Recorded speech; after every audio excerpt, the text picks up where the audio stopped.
لنا في كل أسبوع يحل بساحنا عيد،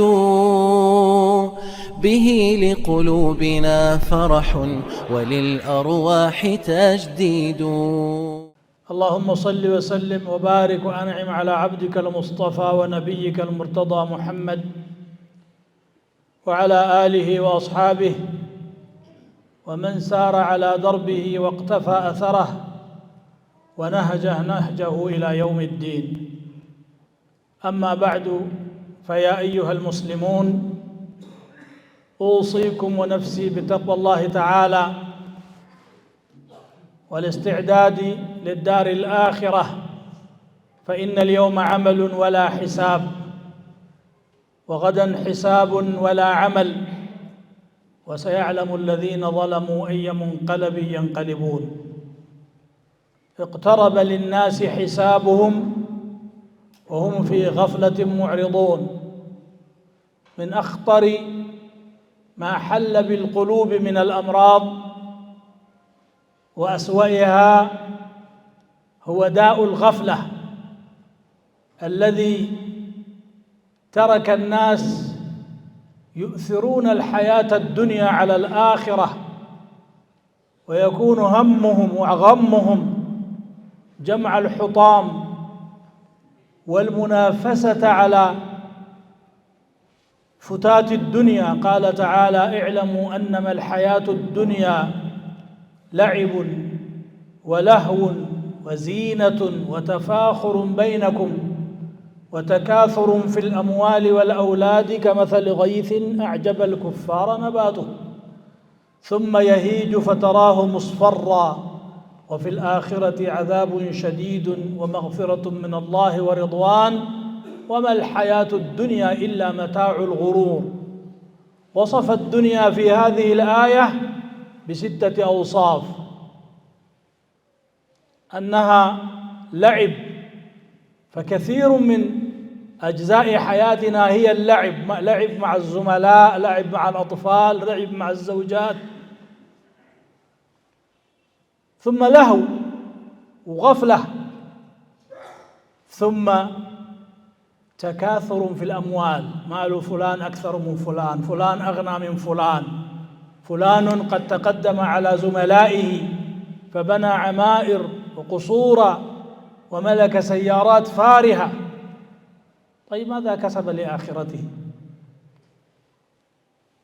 لعب ولهو وزينة، زخرف في البيوت، زخرف في السيارات، زخرف في كل أجزاء الحياة، وإن كل ذلك لما متاع الحياة الدنيا. وتفاخر في الأنساب، نسبي أعلى من نسبك وقبيلتي أشرف من قبيلتك، نحن بنو فلان وبنو علان. ألستم أنتم من البشر؟ ألم تخلقوا من ماء مهين؟ كيف كنتم أشرف من غيركم؟ ما معيار الشرف عندكم؟ وتفاخر وتكاثر. ثم أخيرا قال: وما الحياة الدنيا إلا متاع الغرور.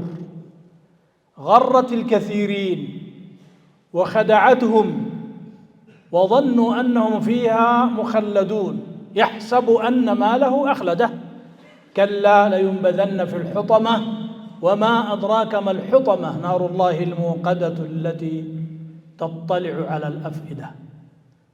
لم ينج من هذا إلا الأيقاظ من عباد الله الذين عرفوا أنهم في لحظة قصيرة وعما قليل سيغادرونها، وأن البقاء هناك وليس هنا. ولذلك قال النبي صلى الله عليه وآله وسلم: ما لي وللدنيا إنما أنا كراكب استظل تحت شجرة ثم ذهب وتركها.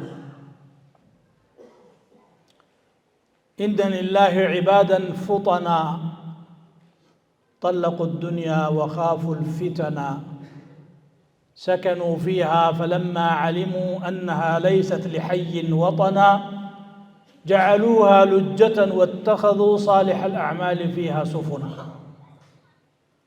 أخذوا الزاد للدار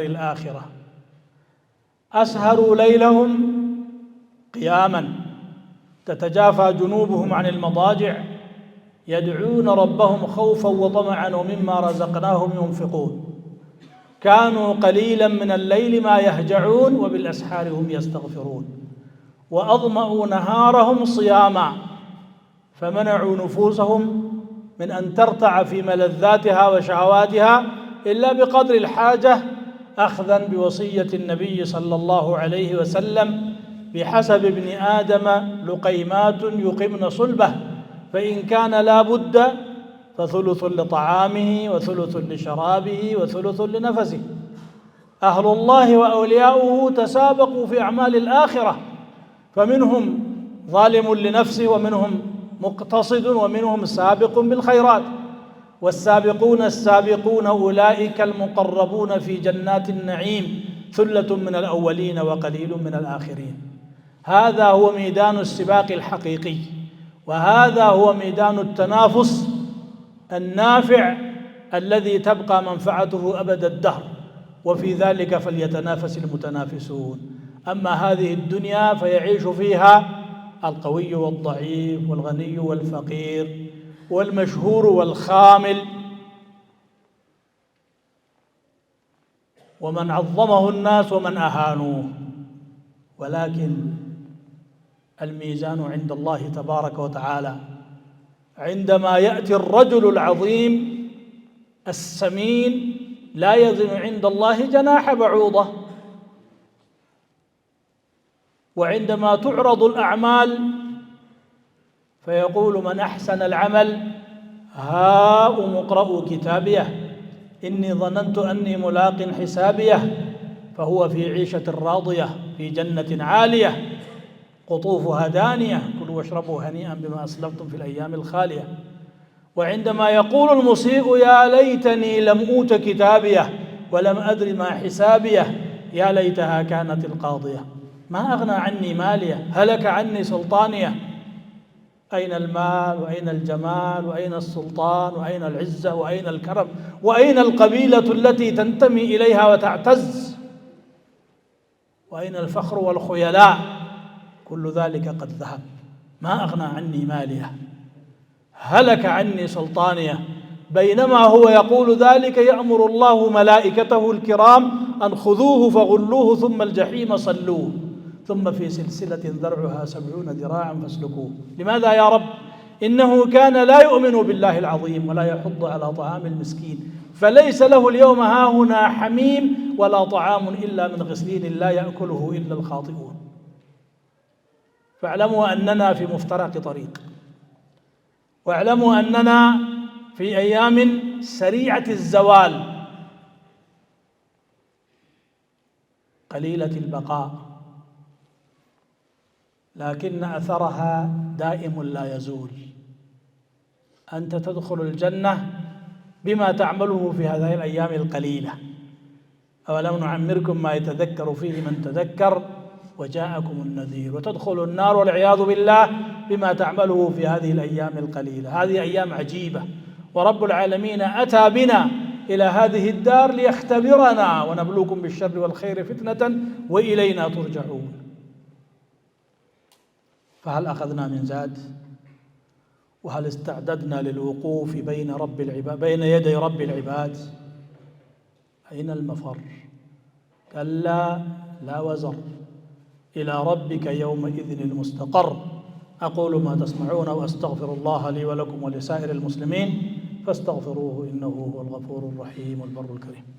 لنا في كل أسبوع يحل بساحنا عيد به لقلوبنا فرح وللأرواح تجديد. الحمد لله رب العالمين حمدا كثيرا طيبا مباركا فيه ملء السماوات وملء الأرض وملء ما شاء من شيء بعد. وصلى الله وسلم وبارك على نبينا محمد وعلى آله وأصحابه أجمعين. ውድ ወንድሞችና እህቶች የሰው ልጅ ከሚያዝባቸው ክፉ በሽታዎች መካከል አንዱና እጅግ አደገኛው ገፍላ የሚባል በሽታ ነው። ገፍላ ማለት ዝንጉነት ማለት ነው። አንተን የሚፈልግ ወደ አንተ እየመጣ ያለ አንድ ከባድ ነገር አለ። አንተ ደግሞ ያንን ነገር ቁብ የለህም። እፊታችን መውት አለ። ከመውቱ ጀርባ ደግሞ ቀብር አለ። ከሞቀ ቤታችን ከደመቀ ጎጆአችን አውጥቶ ለብቻ ከላይ አፈር ከታች አፈር ተጭኖ የምንቀመጥበት እዚያ ደግሞ ጥያቄ አለ። ከዚያ ጀርባ ቅያማ አለ፣ ሒሳብ አለ፣ ሲራጥ አለ፣ ሚዛን አለ፣ ጀነት አለ፣ ጀሃነም አለ። ይሄ ሁሉ ነገር የሚጠብቀው ሰው መዘንጋት፣ አይዞህ አንተ ምንም የለብህ የተባለ ይመስል የአኺራን ጉዳይ ችላ ማለትና ዱንያ ላይ ብቻ መሽቀዳደም ክፉኛ በሽታ የተጠናወተው ሰው የሚያደርገው ነው። ያ አዩሃ ልኢንሳን ማ ገረከ ቢረቢከ ልከሪም ይላል አላህ። ምንድን ነው አንተን ግብዝ ተላላ ያደረገህ? ለምንድን ነው ይህን ያክል ጭልጥ ያለ እንቅልፍ ውስጥ የገባኸው? ማ ገረከ ቢረቢከ ልከሪም አለዚ ኸለቀከ ፈሰዋከ ፈዐደለከ ፊ አይ ሱረት ማ ሻአ ረከበክ። ያታለለችንማ ዱንያ ታላላለች፣ በውበቷ ታታልላለች፣ በስበቷ ታታልላለች። አዎ ነቢዩ ሰለላሁ ዐለይሂ ወሰለም እንደነገሩን አላ ኢነመ ዱንያ ሕልወቱን ኸዲራ፣ ጣፋጭ አረንጓዴ ናት። ሲቀምሷት ትጥማለች፣ ሲያዩት ደግሞ ታማልላለች። ወኢነ አላህ ሙስተኽሊፉኩም ፊሃ ፈናዚሩን ከይፈ ተዕመሉን። አላህ በሷ ላይ እናንተን ተኪያችሁና ምን እንደምትሰሩ ተመልካች ነው ይላል። ተተካኪዎች አድርጎን ትውልድን እየተካ ቀጥሏል። ከአላህ ትዝብት ስር ነው ያለነው። ቅድሚያ አብዛኞቻችን ኢላ መን ረሒመ አላህ ለሷ ሰጥተናል። በል ቱእሲሩነ አልሐያተ ዱንያ፣ ይልቁንም እናንተ የዱንያን ህይወት ታበልጣላችሁ። ወልአኺረቱ ኸይሩ ወአብቃ፣ አኺራ በላጭና ይበልጥ ቋሚና ዘላቂ ሆና እያለች ትዘናጋላችሁ፣ ቅድሚያ ትሰጧታላችሁ። ፈአማ መን ጠጋ ወአሰረ አልሐያተ ዱንያ ፈኢነ አልጀሒመ ሂየ አልመእዋ። በአንድ አንቀጽ ላይ ዱንያን በስድስት መገለጫ ገለጣት። ኢነማ አልሐያቱ ዱንያ ለዒብ፣ ጨዋታ ነው አለ። ጨዋታ እንግዲህ ይኸው ዓለምን አስክሮታል። ታዩታላችሁ አይደል? ሶላት እየቀረ ነው ሰው። ሌሎች ሰዎች ሲጫወቱ ለመመልከት እኮ ነው አንተ ሶላት እያሳለፍክ ያለ። አላሁ አክበር እየተባለ هذا اللعب هل هو أكبر؟ ለዒብ። ከዚያ በህይወታችን አብዛኛው ጨዋታ፣ ልጅ ጋር ጨዋታ፣ ባለቤት ጋር ጨዋታ፣ ጓደኛ ጋር ጨዋታ፣ ሞባይል ራሱ ፕሌይ ነው። ለዒብ ወላሁ መዘናጋት መታለል ነው። ከዛስ ወዚና ብልጭልጭ ዴኮሬሽን ሁሉ ነገራችን። ወተፋኹር ፉከራ ደግሞ አለ አንዱ ላይ የማን መሰልኩ የገሌ እኮ ነኝ የነገሌ ዘር ነኝ የኛ ጎሳ እንዲህ ነው።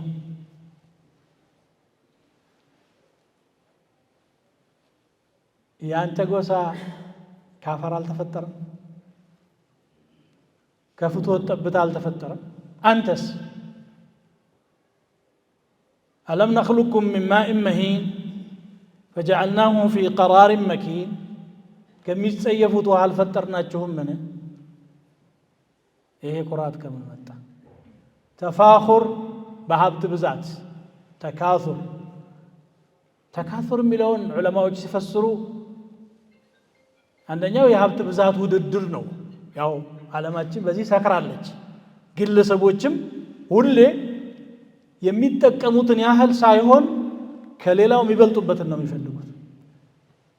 ገሌማ ሄዷል እኮ የትና የት አትስራ አይደለም ግን ግባ አደረካት። ሌላው ደግሞ ተካሱር በዘር ብዛት ፎክረው ሐታ ዙርቱሙል መቃብር ይላል። ዙርቱሙል መቃብር ቀብር እስከጎበኛችሁ ማለት ምንድነው? አንደኛው የሞተው ያለውን ሰው ቆጥራችሁ ዝና አውርታችሁ አልበቃችሁ ስል እንደገና ወደ መቃብር ሄዳችሁ ነገሌ ብላችሁ በአምዋት መፎከር ጀመራችሁ ማለት አና ኢብኑ ፉላን طيب ምን ይሆን? ወይ ደግሞ حتى ሙቱም ወደخلتم القبر ሞታችሁ ቀብር እስከገባችሁ ማለት لعب ولهو وزينة وتفاخر بينكم በመካከላችሁ ያለ ፉክክር وتكاثر في الأموال والأولاد كمثل غيث أعجب الكفار نباته كذا مجرش علي وما الحياة الدنيا إلا متاع الغرور الدنيا هيوت يمتالي بتشانات زلاكي على اللج الدنيا مال من لا مال له ودار من لا دار له ولها يجمع من لا عقل له አገር የሌለው ሰው አገር የካፊር አገር ናት። ሀብት የሌለው ሰው ሀብት ናት። እሷኑ ብቻ የሚያሳድድ አኺራን የሚዘነጋ አቅል የሌለው ሰው ነው። ነገን የማያስብ ጤነኛ አእምሮ የሌለው ነው። هكذا هي ስለዚህ ይሄ ገፍላ ሊወገድ ይገባል። ብንንል ይገባል። ቀብር ስንገባ አይደለም መባነን ያለብን። አሁን ምን ስንቅስ ምን ይዘናል? የተመቻቸ ፍራሻችን ላይ ተኝተን ጭልጥ ብለን እንኳን ሌት መነሳት እንኳን ቀርቶ ፈጅር እንኳን የሚያንገዳግደን የሚያዳግተን ሆነን በዚህ መልኩ ነው አኺራ። የአላህ ወዳጆች ተተጃፋ ጁኑቡሁም ነው ያለው፣ ጎኖቻቸው ይርቃሉ ከመኝታ። እረፍት ነስቷቸዋል፣ እንቅልፍ አሳጥቷቸዋል። እንዴት ታረገን ይሆን ጌታዬ ብለው በጉጉትና በፍርሃት ለመለመን يدعون ربهم خوفا وطمعا ረሱሉላህ ሰለላሁ ዐለይሂ ወሰለም ራሳቸው አብዛኛውን ሌሊት ቆመው ነበር። إن ربك يعلم أنك تقوم أدنى من ثلثي الليل ونصفه وثلثه وطائفة من الذين معك በዚያ ሁኔታ ነበር የሚያሳልፉት። ምን ጨነቃቸው? ያወቀን ጨነቀን እንዲሉ ጨነቀው እንዲሉ አኺራ አሳሰባቸው። ጉዞ ረጅም መሆኑን አወቁት። ለዚህ ነው የነብዩ ሰለላሁ ዐለይሂ ወሰለም ሱሐባ ሁለንተናቸውን ለአላህ የሰጡት። ዱንያቸውም ላይ ሰነፍ አይደሉም፣ አኺራቸውም ላይ ከዚያ የበለጠ ትጉሃን ናቸው።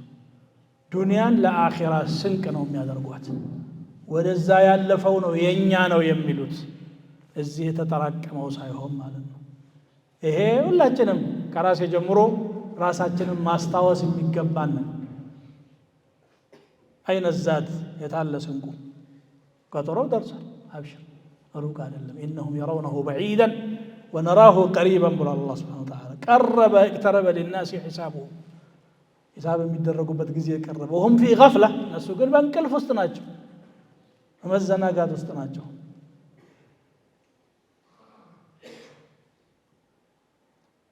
ስለዚህ አላህን ፈርተን ልባችን የአላህ ቃል ሲነገር ደንገጥ፣ የአኺራ ጉዳይ ሲወራ ሰበር ማለት ይገባታል። አካላችን የአላህ ስም ሲወራ መለስለስና መታዘዝ መቻል አለበት።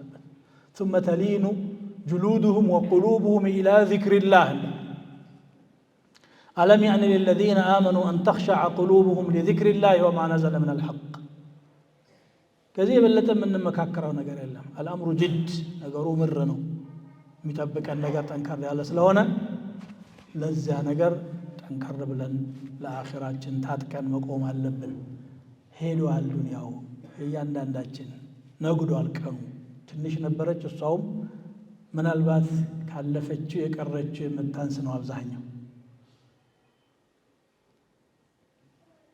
ቁል መታዑ ዱንያ ቀሊል والآخرة خير لمن اتقى ولا تظلمون فتيلا ثم صلوا وسلموا على نبيكم كما أمركم في محكم تنزيله في قوله الحكيم إن الله وملائكته يصلون على النبي يا أيها الذين آمنوا صلوا عليه وسلموا تسليما اللهم صل وسلم وبارك على عبدك ورسولك نبينا محمد وعلى آله وأصحابه اللهم آت نفوسنا تقواها وزكها وأنت خير من زكاها وأنت وليها ومولاها.